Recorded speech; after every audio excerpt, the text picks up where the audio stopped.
بسم اللہ الرحمن الرحیم۔ گمنام ہیرو کے معزز ناظرین، السلام علیکم۔ آئیے چلتے ہیں کہانی کی طرف۔ اس وقت میرا اصل پاسپورٹ کہاں ہے تم ضرور جانتے ہو۔ ہاں، تمہارے پاسپورٹ پر شاہ عالم 2 دن قبل ہی لندن سے بالی چلا گیا تھا، سیاحوں کی جنت ارضی۔ غالباً وہاں وہ تمہاری عیش کوشی کے کچھ اور ثبوت چھوڑے گا، کسی ہوٹل میں، نائٹ کلب میں۔ پھر اس سے کچھ بعید نہیں کہ وہ نئی ویڈیو ریلیز کر دے۔ اس نے کہا ہمارا وہ 2 دن بعد پہنچے گا واپس براستہ ہانگ کانگ۔ میں نے کہا تم نے کہا تھا کہ اگر میں فرینچ کٹ داڑھی رکھ لوں تو بالکل شاہ عالم نظر آؤں گا۔ اس کا مطلب ہے شاہ عالم کے چہرے پر داڑھی ہوگی جیسی کہ پاسپورٹ پر تصویر میں بھی۔ رائٹ، ایبسلوٹلی، مگر میرے پاسپورٹ پر میری تصویر میں داڑھی نہیں ہے۔ شاہ عالم بھی وضاحت پیش کر سکتا ہے جیسی تم نے لندن کے ہیتھرو ایئرپورٹ پر کی تھی۔ تمہاری داڑھی پہلے تھی، اب نہیں ہے۔ اس کی اب ہے، پہلے نہیں تھی۔ اس میں کوئی بات خلاف قانون نہیں ہے۔ اس کے علاوہ تم سے بات کرنے کے بعد میں نے اسے فون کیا تھا یہ بتانے کے لیے کہ سب کام ٹھیک ہو گیا ہے، مگر وہ داڑھی صاف کرا دے۔ وہ کوئی مولانا تو ہے نہیں اور نہ داڑھی اس نے شرع کے احترام میں رکھی تھی، وہ تو بس ایک سٹائل کی بات تھی۔ خیر، شاہ عالم نے مجھ سے کہا کہ وہ صاف کرا دے گا، اسے کوئی خاص جذباتی وابستگی نہیں ہے اس داڑھی سے۔ لیکن وہ عام آدمی نہیں، عوامی آدمی ہے، پبلک فگر ہے۔ یہ سوال ضرور ہوگا کہ اس نے یہ ضرورت کیوں محسوس کی۔ اس کا جواب وہ بھی معقول ہونا چاہیے اور جواز بھی۔ شاہ عالم کہے گا کہ لندن میں کچھ سکن پرابلم ہو گئی تھی، چہرے پر دانے نکل آئے تھے، علاج کے لیے صاف کرانی پڑی۔ مجھے اس جواب سے کچھ مایوسی ہوئی، گویا سب پہلے سے طے تھا، میری رضامندی حاصل کیے بغیر۔ مجھے معلوم تھا کہ تمہیں اعتراض یا انکار نہیں ہوگا، میں اس وقت انکار کر سکتا ہوں۔ بار بار یہ بات کہہ کے تم میری قوت برداشت کا امتحان لے رہے ہو، وہ مشتعل ہو گیا، تمہارے اختیار میں اب کچھ بھی نہیں ہے۔ آئی بات سمجھ میں؟ تم اب میرے رحم و کرم پر ہو، میری تحویل میں ہو۔ مجھے معلوم ہے کہ تم مارشل آرٹ میں ماسٹر ہو، لیکن میں بھی احمق نہیں ہوں۔ جا کے ایک چکر اکانومی کلاس کا لگاؤ، تمہیں جینز میں کچھ لوگ نظر آئیں گے، ان کی شرٹس الگ ہیں مگر پتلونیں ایک ہی ہیں۔ یہ سب جوان اور صحت مند لوگ ہیں تم جیسے، اور یہ سب میرے ساتھ گئے تھے تمہیں لندن سے لانے کے لیے۔ تم نے عقل سے کام لیا، اس لیے فرسٹ کلاس میں میرے ساتھ آرام سے بیٹھے ہو، ورنہ تمہیں کسی تابوت میں بھی پیک کیا جا سکتا تھا۔ تابوت کارگو سیکشن میں رکھا جاتا اور اندر تم مردے کی طرح پڑے رہتے۔ شاید پہلی بار میں نے خود کو نروس محسوس کیا۔ امیر تیمور میری توقع سے زیادہ خطرناک ثابت ہوا تھا۔ اس نے واقعی میرے لیے انکار کی گنجائش نہیں چھوڑی تھی۔ تصدیق کے لیے میں نے اکانومی کلاس کا چکر لگا کے دیکھ لیا۔ وہاں 6 افراد مسٹر ڈکلر کی جینز پہنے الگ الگ بیٹھے تھے اور بظاہر عام مسافر تھے، صورت اور حلیے سے بالکل بے ضرر لگنے والے۔ ان میں سے کسی نے نظر اٹھا کے بھی میری طرف نہیں دیکھا۔ وہ سب رسالے کی ورق گردانی میں مصروف تھے اور ان کے پاس ایک ہی رسالہ تھا۔ وہ سب انگریزی کے قدرے بدنام میگزین پلے بوائے کا تازہ شمارہ لیے بیٹھے تھے اور ظاہر ہے پڑھنے سے زیادہ اسے دیکھنے میں مگن تھے۔ اس طرح 6 افراد نے اپنی جداگانہ پہچان بنا لی تھی جس پر کسی کو شک نہیں ہو سکتا تھا۔ میں بری طرح پھنس گیا تھا اور اچانک مجھ پر گھبراہٹ سوار ہو گئی تھی۔ عملی طور پر میں ایک مجرم تھا اور قیدی تھا۔ میرے لیے یہ فیصلہ کرنا بھی دشوار تھا مجھے کیا کرنا چاہیے۔ اعلان کر دینا چاہیے کہ میں ناصر عظیم ہوں اور خود کو پولیس کے حوالے کر دینا چاہیے، صاف بتا دینا چاہیے کہ امیر تیمور نے مجھے کیسے ٹریپ کیا، یا خاموشی سے اس کے سامنے سر تسلیم خم کر دینا چاہیے۔ میں امیر تیمور پر کوئی الزام عائد تو کر سکتا تھا مگر ثابت نہیں کر سکتا تھا۔ جیسا کہ میرے خلاف اس کے پاس بہت کچھ تھا، وہ سب اتنا خطرناک مواد تھا کہ معاملہ صرف میرے جیل جانے سے ختم نہیں ہوتا تھا۔ اس کے بعد میرا کچھ بھی نہیں رہتا تھا، صرف پیسے کا رشتہ۔ آدمی کا کام نہیں آتا، خانجی اور چندہ کمال یا کمر کے بغیر میرا جینا محال تھا۔ یہ اور بات تقریباً یقینی تھی کہ ان کی اور خود اپنی نظر سے گر جانے کے بعد میں اکیلا ہو جاؤں گا۔ وہ سب مجھے پھر ڈسون کر دیں گے کہ جاؤ تم غلاظت سے آئے تھے اور تمہیں غلاظت کی دلدل ہی پسند تھی۔ میری صفائی، میری قسمیں کون اعتبار کرے گا؟ ان پر اور شاہ عالم یا امیر تیمور جیسے لوگوں کا مقابلہ کرنا بھی آسان کام نہیں۔ نہ جانے وہ میرا کیا اشر کریں گے اور میرے جرم کی کتنی سزا دوسروں کو بھی دیں گے۔ جہاز کے کراچی میں اترنے سے پہلے ہی میں نے تسلیم کر لیا تھا کہ میں اب ناصر عظیم نہیں رہا، اب میں شاہ عالم ثانی ہوں، اور جب تک قدرت کا دست غیب پھر حالات کو سازگار نہیں کرتا میں ناصر عظیم بننا بھی چاہوں تو نہیں بن سکتا۔ یہ میرے لیے ایک پرخطر چیلنج ضرور تھا، لیکن میں اس سے خوفزدہ نہیں تھا۔ کسی حد تک میرے لیے اس ایڈونچر کا حصہ بننے میں دلچسپی کا عنصر غالب تھا۔ یہ اچھی طرح جانتا تھا کہ امیر تیمور جیسے لوگ میرا کچھ نہیں بگاڑ سکتے۔ میرا یہ عقیدہ رسمی اور زبانی نہیں تھا کہ زندگی کا ہر لمحہ، خواہ وہ زندگی میری ہو یا کسی اور کی، خالق اور ناظم کائنات کی مقرر اور عطا کی جانے والی سانسوں اور دل کی دھڑکنوں کا شمار ہے، جس میں ایک سانس یا ایک دھڑکن کی کمی بیشی کسی میرے جیسے آدمی خاکی کے بس کی بات ہی نہیں۔ چنانچہ موت تو اپنے مقررہ وقت پر اسی طرح آئے گی جیسے لکھ دی گئی ہے۔ شاہ عالم کے مسلح محافظ اور باڈی گارڈ، اس کی پیراملٹری فورس، فاتح عالم، اس کی سیاسی طاقت اور شیطانی قوت مجھے اپنی مرضی سے نہ مار سکتی ہے نہ زندہ رکھ سکتی ہے۔ وہ مجھے زنجیروں میں جکڑ کے کسی تاریک زنداں کی فولادی سلاخوں والی سنگین دیواروں میں ڈال دیتے، تب بھی اپنی تقدیر سے نا امید نہ ہوتا، مگر ابھی ایسی کوئی بات نہیں تھی۔ مجھے حقیقی زندگی کے ڈرامے کا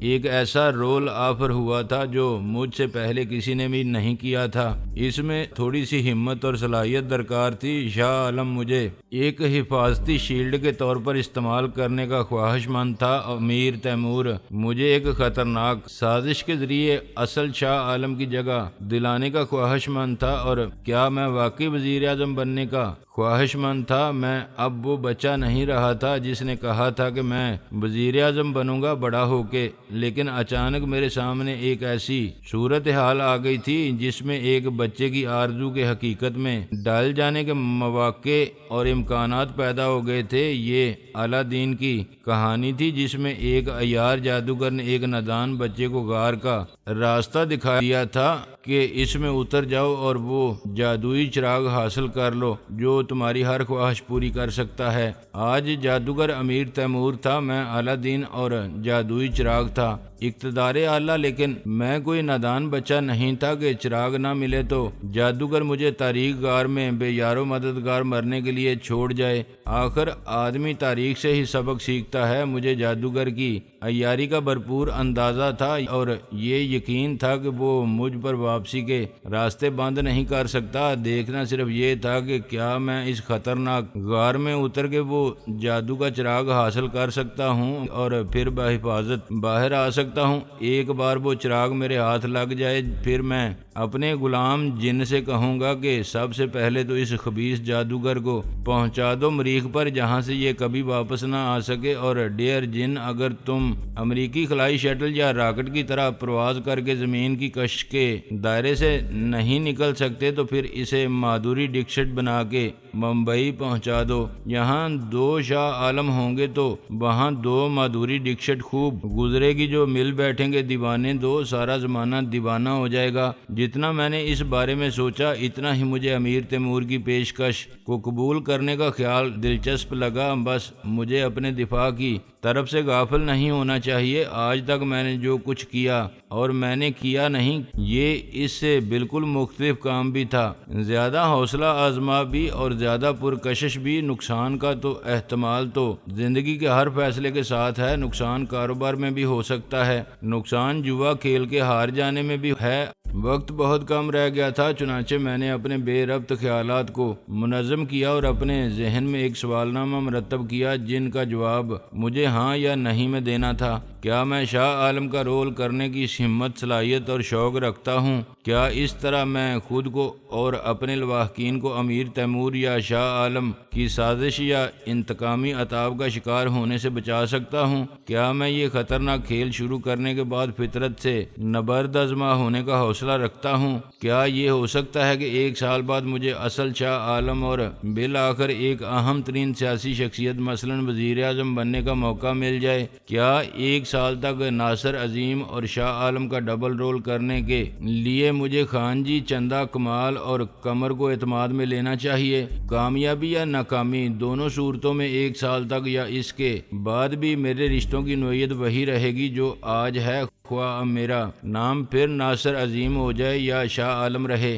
ان سب سوالات کا جواب تھا ہاں، بس ایک آخری 7واں سوال ایسا تھا جس کا جواب تھا نہیں۔ یہ سوال تھا کہ کیا ڈر سے یا کسی کے مثلاً خود چندہ کے منع کرنے سے میں امیر تیمور کو انکار کر سکتا ہوں؟ اس سوال کے جواب میں ہاں کہنا میرے اختیار میں نہیں رہا تھا۔ میں ایک بات بہت اچھی طرح سمجھتا تھا کہ وہ سب جو مجھے چاہتے تھے اور میرے اپنے تھے، میرے اس فیصلے پر خفا ہو سکتے تھے، اسے میری بے وقوفی اور کوتاہ اندیشی قرار دے سکتے تھے۔ چندہ مجھ سے روٹھ سکتی تھی، مجھے اس ارادے سے باز رکھنے کے لیے آنسو بہا سکتی تھی، میرے سامنے ہاتھ جوڑ سکتی تھی اور مجھے اپنی قسم دے سکتی تھی اللہ مجھے اس امتحان میں ڈالے تو میرا دل پتھر کر دے وقتی طور پر۔ تاہم مجھے یقین تھا تو ان رشتوں کی بے غرض استواری پر ان میں سے کوئی مجھے چھوڑ نہیں سکتا تھا کہ جاؤ جو تمہارا جی چاہے کرو، آج سے تم ہمارے نہیں رہے اور ہم تمہارے لیے غیر ہو گئے۔ نہ چندہ مجھے بلا سکتی تھی اور نہ چھوڑ سکتی تھی، بالکل اسی طرح جیسے میں ساری دنیا کے بدلے اس زمین آسمان، ساری کائنات کے بدلے اسے گما کے کچھ پا نہیں سکتا تھا۔ خیالات کو مجتمع اور منظم کر کے منطقی اور معروضی انداز میں سوچنے اور واضح جواب حاصل کرنے کے یہ طریقہ مجھے مسلسل مشق سے اور کرنل خان کی روحانی تربیت سے حاصل ہوا تھا۔ خیال کو کنٹرول کرو، خیال کو ایک سیدھے راستے پر ایک سمت میں رکھو، صراط مستقیم پر۔ خیال کو آئینے کی طرح صاف رکھو، اس پر شک کی گرد نہ پڑے تاکہ تم اس میں خود کو واضح طور پر ویسا ہی دیکھو جیسے تم ہو۔ خیال سے عمل ہے، عمل سے زندگی بنتی ہے، جنت بھی جہنم بھی۔ جب امیر تیمور نے کہا کیا سوچ رہے ہو شاہ جی، میں نے سکون سے کہا میں نے سوچ لیا ہے۔ تمہارے سکون اور اعتماد سے ظاہر ہوتا ہے کہ تم تیار ہو۔ میں نے کہا میری صرف ایک شرط ہے جو تمہیں قبول کرنی پڑے گی۔ انکار کا حق تم نے پہلے ہی چھین لیا، وہ ہنسا۔ میں نے کہا ہاں، کیونکہ ایسا ہی تم نے بھی میرے ساتھ کیا۔ شرط کیا ہے؟ میں اکیلا نہیں رہوں گا۔ وہ کچھ حیران ہوا، میں کچھ سمجھا نہیں، اتنے لوگوں کے درمیان اکیلا؟ میں نے کہا وہ میرے اپنے نہیں ہیں۔ آئی سی۔ وہ بولا تم انہیں اپنے ساتھ رکھنا چاہتے ہو جن کو تم اپنا خاندان کہتے ہو؟ نہیں، انہیں اپنے ساتھ رکھنے کا مطلب تو یہ ہوگا کہ میں ان کو اپنے ساتھ خطرات کی دلدل میں گھسیٹ لوں۔ پھر کیا تم ان کے ساتھ رہو گے؟ یہ ناممکن ہے اگر تم سوچو۔ میں ان سے قطع تعلق نہیں کروں گا۔ میں نے اس کی بات کاٹ دی۔ میں ان کو محفوظ رکھتے ہوئے اپنے جذباتی رشتوں کے آئینے میں جال بھی نہیں آنے دوں گا اور تم اس معاملے سے لا تعلق رہو گے۔ مگر یہ کیسے ہوگا؟ اس سوال کا جواب خود تلاش کرو، یس اور نو۔ مجھے قطعی جواب چاہیے جس میں کسی ڈپلومیسی کی گنجائش یا آمیزش نہیں ہوگی۔ میرے جواب کا انحصار تمہارے جواب پر ہے۔ تمہارے انکار کا مطلب ہے میرا انکار اور تمہارے اقرار کا مطلب ہے میرا اقرار۔ سب کچھ اس ایک شرط سے مشروط ہے۔ اگر میں یہ شرط قبول کرنے سے پہلے سوچنے کی مہلت مانگوں؟ میں نے کہا تم جتنی مہلت چاہو لے سکتے ہو، مجھے کوئی جلدی نہیں۔ جلدی تمہیں تھی، تم جہاز کے لینڈ کرنے تک بھی جواب دے سکتے ہو، 2 دن بعد شاہ عالم کے واپس آنے پر بھی، اور اس کے بعد بھی۔ بقول شاعر میں گیا وقت نہیں ہوں کہ پھر آ بھی نہ سکوں۔ You are the winner Shah ji. Amir Timur نے ایک مصنوعی ٹھنڈی سانس لے کر کہا ملاؤ ہاتھ۔ اب ہم ایک ہی کشتی کے مسافر ہیں، بلکہ نئے زمانے کے محاورے کے مطابق ایک ہی خلائی سیارے میں سوار ہیں۔ پتہ نہیں چاند پر اتریں گے یا زمین پر۔ ایک بات تم نہیں جانتے تو جان لو، ہمیشہ بزدل یا لالچی آدمی مرنے سے ڈرتا ہے۔ تم مجھے صرف ایک بار مار سکتے ہو، مگر ایک بار میں بھی تمہیں مار سکتا ہوں۔ ہمارے چانسز بالکل برابر ہیں۔ اپنے بارے میں خود تمہیں بہتر علم ہوگا کہ تم مرنے سے کتنا ڈرتے ہو۔ سچی بات یہ ہے کہ میں ڈرتا ہوں، وہ بولا۔ میں نے سر ہلایا۔ دنیا میں 2 ہی طرح کے لوگ ہیں، ایک جو مر کے جیتے ہیں، دوسرے وہ جو مر کے جیتے ہیں۔ اچھا اب تیار ہو جاؤ، اس نے اپنی سیفٹی بیلٹ باندھتے ہوئے کہا۔ تم میرے ساتھ جاؤ گے؟ تمہارے ساتھ؟ ابھی؟ ایک گاڑی ایئرپورٹ پر ہوگی، نیوی بلو ہونڈا ایکارڈ۔ میں نے کہا گاڑی تو ناصر عظیم کے لیے بھی موجود ہوگی، مگر تم اب ناصر عظیم نہیں رہے۔ وہ بولا گاڑی کا نمبر ہے 0605۔ میں نے کہا دیکھو مجھے ریسیو کرنے والے، اس نے بھی میری بات کاٹ دی، کوئی نہیں آیا ہوگا ناصر عظیم کو ریسیو کرنے کے لیے۔ ناصر عظیم نے پرسوں ہی لندن کے ایک پبلک کال آفس سے لاہور کے لیے کال بک کرائی تھی۔ اس نے خود قمر سے فون پر بات کی تھی اور کہا تھا کہ کچھ کاروباری مصروفیات ایسی ہیں کہ اسے چند دن اور رکنا پڑے گا۔ میں نے اپنی سیٹ بیلٹ باندھ لی، یہ تم نے پہلے کیوں نہیں بتایا تھا؟ کیا فرق پڑتا ہے اس سے؟ وہ بولا اصل بات یہ ہے کہ فی الحال ان میں سے کوئی تمہارا انتظار نہیں کر رہا ہے، اگر کسی نے سراغ لگانے کی کوشش کی تو اسے مایوسی ہوگی۔ معلوم یہ ہوگا کہ ناصر عظیم نے وہ ہوٹل چھوڑ دیا تھا جہاں وہ کل تک مقیم تھا۔ اس کے بعد میں بتا چکا ہوں کہ وہ بالی سے ہانگ کانگ اور پھر واپس آئے گا۔ میں نے کہا کوئی سراغ لگانے کے چکر میں نہیں پڑے گا۔ ہاں میرا بھی یہی خیال تھا۔ میری آواز بنا کے شاہ عالم نے بات کی ہوگی۔ ظاہر ہے اس نے بتایا کہ تمہاری سو کالڈ منہ بولی بہن، میری صرف بہن، میں نے اسے ٹوک دیا۔ چلو ایسے صحیح، تمہاری بہن بہت سیدھی لڑکی ہے، وہ سب سیدھے لوگ ہیں۔ میں نے کہا ان کے ساتھ رہ کے میں بھی سیدھا ہو گیا تھا، مگر شاید تقدیر کے چکر ابھی ختم نہیں ہوئے۔ مجھے ایک بات بتاؤ تیمور، یہ جو تمہارے 6 کمانڈو اس وقت جہاز میں موجود ہیں، کیا یہ سب جانتے ہیں کہ تم مجھے کس مقصد سے اپنے ساتھ لے جا رہے ہو؟ اس نے نفی میں سر ہلایا۔ نہیں، انہیں کیسے معلوم ہو سکتا ہے؟ یہ ہر ایک کو بتانے والی بات نہیں ہے، وہ میرے باڈی گارڈ ہیں اور میرے ماتحت۔ کیا انہوں نے بھی میری اور شاہ عالم کی صورت کی مشابہت کو نوٹ نہیں کیا ہوگا؟ اسی حد تک جیسے راہ چلتے لوگوں نے یا تم سے ملنے والوں نے، اور پھر اسے اتفاق سمجھ کے نظر انداز کر دیا ہوگا۔ ہم شکل لوگ نظر آ جاتے ہیں جب میں تمہارے ساتھ جاؤں گا شاہ عالم کی کار میں۔ اس نے کہا وہ شاہ عالم کی گاڑی نہیں ہے، میں اپنے باڈی گارڈ کی چھٹی کر جاؤں گا، ان کو نائٹ کوچ سے لاہور جانا ہے۔ میں اور تم آج رات ہالیڈے ان میں گزاریں گے اور صبح جائیں گے۔ گاڑی انہی کی ہے کیونکہ وہاں ہمارے کمرے بک ہیں، کمپلیمنٹری پک اینڈ ڈراپ۔ تم نے بہت آگے تک کا سوچ رکھا تھا اور سارا انتظام کر لیا تھا۔ میں نے کہا اتنا یقین تھا تمہیں اپنے آپ پر؟ اس یقین کے بغیر میں زندگی میں کوئی مقصد حاصل نہیں کر سکتا تھا۔ شاہ جی دیکھ لو، آج میں نائب صدر ہوں، PLF کوئی عام پارٹی نہیں ہے۔ بہت پہلے میں نے اپنی صلاحیت کو اس میں لگایا تھا جب کوئی یہ رسک لینے پر تیار نہیں تھا، یہ سراسر گھاٹے کا سودا تھا اس وقت، مگر میں نے شاہ عالم کا ساتھ دیا تھا۔ سچ پوچھو تو پارٹی کی کامیابی میں شاہ عالم کی شخصیت اور اس کی ذہانت کو جتنا دخل ہے اتنا ہی میری محنت کو بھی ہے۔ میں نے پارٹی کا منشور بنایا تھا، شاہ عالم کو گائیڈ لائن دی تھی، اس کے لیے اچھے اور قابل اعتماد ساتھیوں کی ٹیم بنائی تھی، ساری پلاننگ میری تھی۔ لیکن آج میری پوزیشن بہت نازک ہے کیونکہ میں اکیلا رہ گیا ہوں۔ ایک ایک کر کے سارے پرانے ساتھی رخصت کر دیے گئے ہیں یا خود ساتھ چھوڑ گئے ہیں۔ پھر تم کیسے بچے رہے؟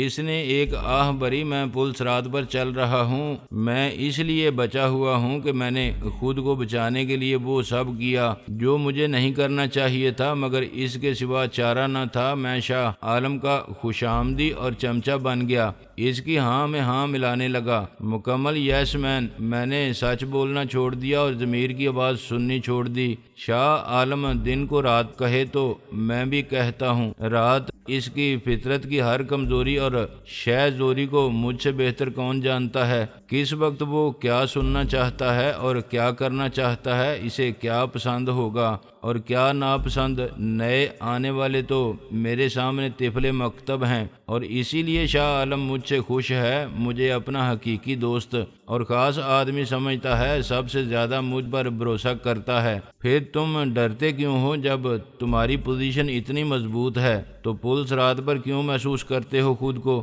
اس لیے کہ اب شاہ عالم کو کھوٹے کھرے کی تمیز نہیں رہی۔ پہلے وہ سب کی سنتا تھا، مشورہ قبول کرتا تھا اور تنقید برداشت کرتا تھا، تب میں زیادہ پر اعتماد تھا اور سچ بولنے سے نہیں ڈرتا تھا، آج میں جھوٹ بولتا ہوں اور اس سے ڈرتا بھی ہوں۔ اس کے گرد نالائق اور خوش آمدی اکٹھے ہو رہے ہیں۔ شاہ عالم کو خلوص اور وفاداری کی قدر نہیں رہی۔ میرا پتہ کوئی بھی صاف کر سکتا ہے، اگر کوئی شاہ عالم کے کان بھرنے میں کامیاب ہو جائے، اسے مجھ سے بدگمان کر دے تو کسی وجہ کے بغیر بھی شاہ عالم کا رویہ میرے ساتھ بدل سکتا ہے۔ وہ مجھے نکالے گا نہیں، ایسے حالات پیدا کر دے گا کہ میں خود ہی اس کا ساتھ چھوڑ جاؤں۔ میں اس کا ساتھ نہیں چھوڑ سکتا کیونکہ پھر اس کی تباہی یقینی ہو جائے گی۔ اب کیا تم نے اس کی تباہی کا منصوبہ نہیں بنایا ہے؟ نہیں، میں آخری وقت تک پوری کوشش کروں گا کہ شاہ عالم سنبھل جائے، اپنی ذات کی ان خامیوں کو جان لے جو اس کی نیک نامی اور پارٹی کے مستقبل پر اثر انداز ہو رہی ہیں۔ لیکن ایک تو